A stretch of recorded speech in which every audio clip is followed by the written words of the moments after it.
Good morning and God bless. Want to do a reflection on 2024, a year of unveiling and transformation. The year 2024 has been a watershed moment marked by political upheaval, economic instability, cultural conflict, and geopolitical realignments. From the erosion of civil liberties to economic struggles and the reshaping of global alliances, the events of this year signal both peril and opportunity as we head into an uncertain future.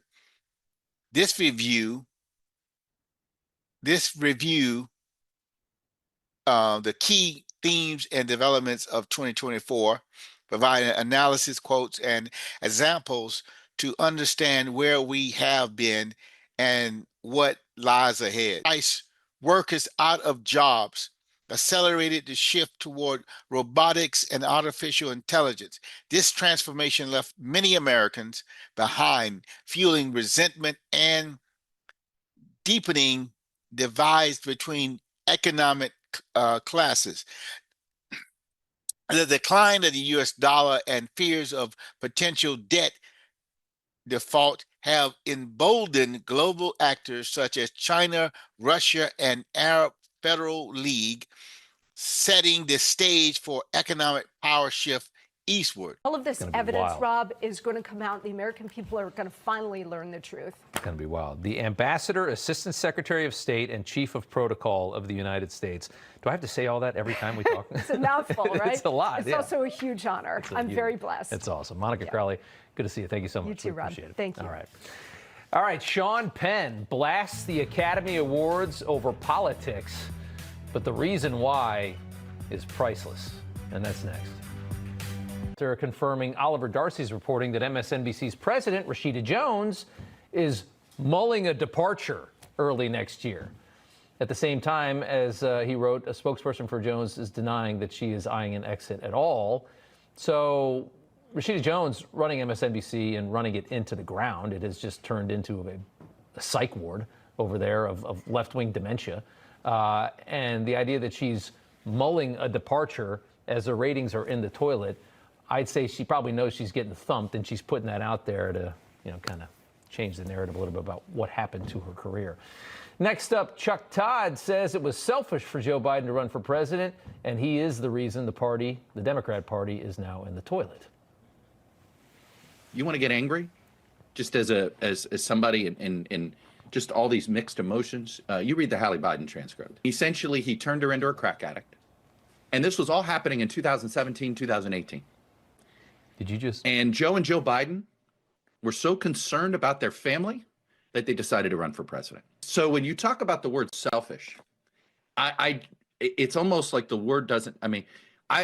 Their decision to run for president put the entire Democratic Party and the United States of America in the position that it's in now. Tweet me and let me know what you think Joe Biden's final departing approval rating is going to be. I suspect it will be in the 20s. This thing is collapsing so rapidly, and it's getting. And we're going to show you in the next block what happened to him in Africa today. It could be 25%. I think he will go down as the worst president in American history. I think that'll happen. Next up, actor Sean Penn ranting at the Marrakech Film Festival, blasting the Academy Awards, calling them cowards for not embracing the Trump-bashing film The Apprentice enough. As 2024 draws to a close, we find ourselves at a crossroads. The global realignment of power, economic instability, and cultural fragmentation have set the stage for either renewal or collapse. Will America reclaim its leadership role, or will it fall further into division and decline?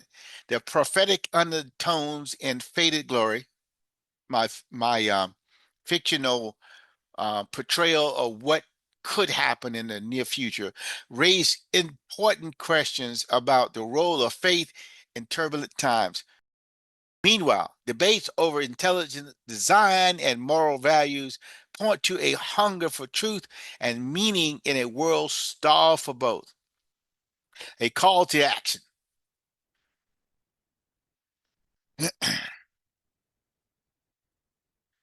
2024 has been a year of reckoning, a time when old systems cracked and new ones began to rise.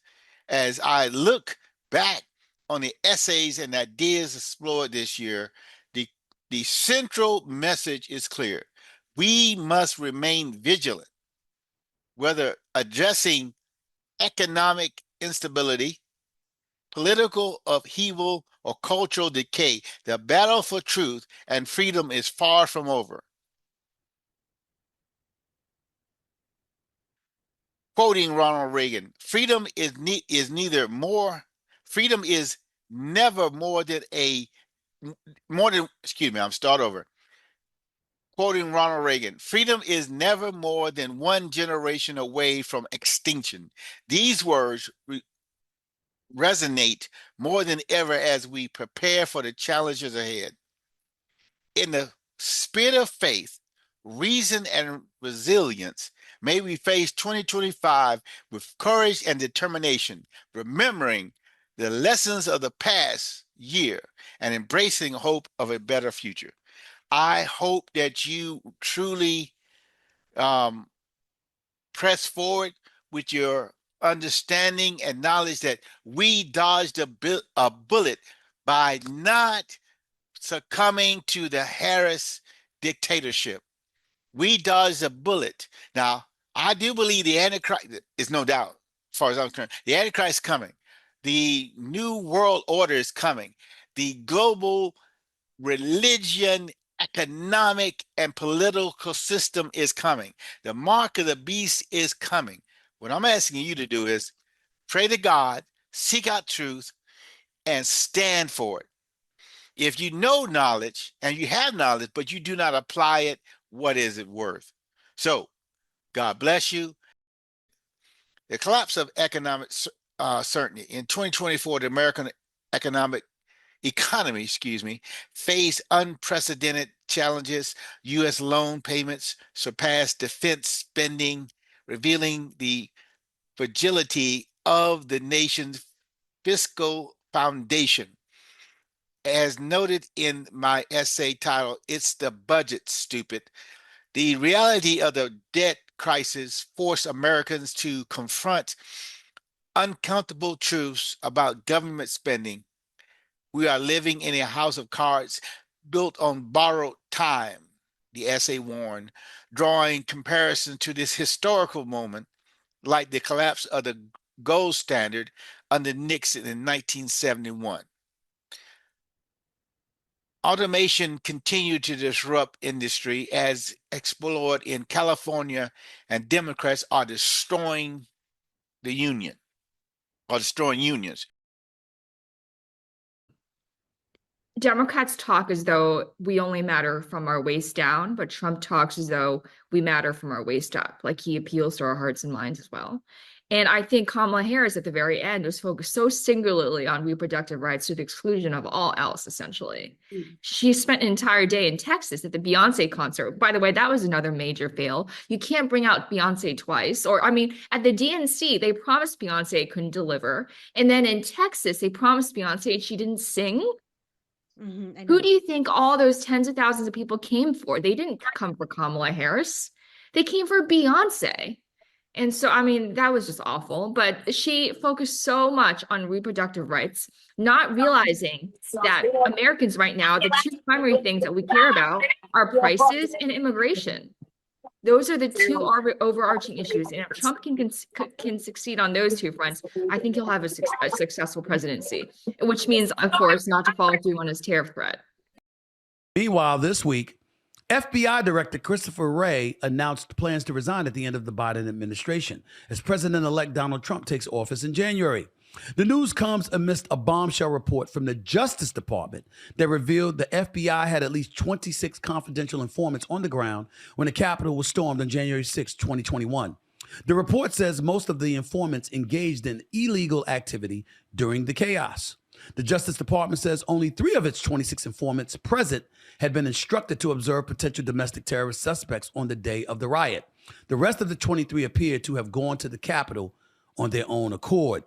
Upon hearing news of the report, Vice President-elect J.D. Vance posted the following on X, quote, For those keeping score at home, this was labeled a dangerous conspiracy theory months ago, end quote. So 23 folks for the FBI were in the crowd. And we're just finding that out. Didn't hear anything about that for the election.